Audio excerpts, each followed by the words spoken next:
because that company realizes how expensive that truck is and the driver is, that there is no time to waste.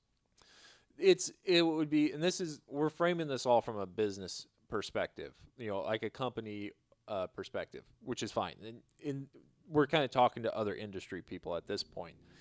So I think everyone kind of knows what a combine is and how expensive they're getting. Even like newer used ones are still $300,000-$400,000.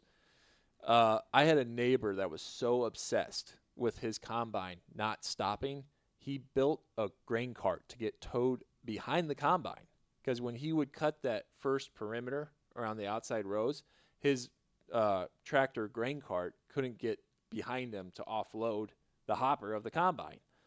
And he's like, man, I was losing so much time, because we try to cut in and it would stop things and slow things down. He has 6,000 acres to do. He doesn't have time to like do this like maneuvering with a big expensive machine. He's like, well, I'll just build a towable cart and I'll just go nonstop. So like it was like, I did the math once, but it was like, I bet it was like every 10 minutes he was putting on a semi-load of corn. And then he would offload 900 bushels from the combine and the towed grain cart into a 1,500 bushel cart and take it to top off a semi. And he was running nonstop. So he's doing like 20 acres an hour. So it's like 5,000 bushels an hour.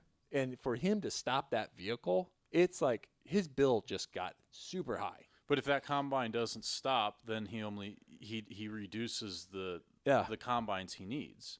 No different than exactly. No different than like if we can get 750 stops picked up, we only need one truck. But if everybody puts out extra and we can only do 300 stops, well, we're gonna need 2 trucks. We're gonna need another driver. Yeah. Like, I mean, how much is that gonna cost? It gets exponentially more expensive. And it's like a $400,000 truck with a skilled driver with picking up 80 to 100 stops an hour. I mean, we're billing around $500 an hour. Yeah. So at $500 an hour that we're trying to bill, we can't charge you enough for that guy to be stopped, parking brake out, next to your cart, picking up litter off the ground. Like, that is the most expensive guy to have pick up litter. Like, an attorney in Columbus would probably be cheaper to pick up litter than the garbage truck that's billing $500 an hour. Yeah, and that's one of those things where it's like, how do you explain? Like, it's impossible to explain that. It doesn't make sense unless you run a business. Yeah,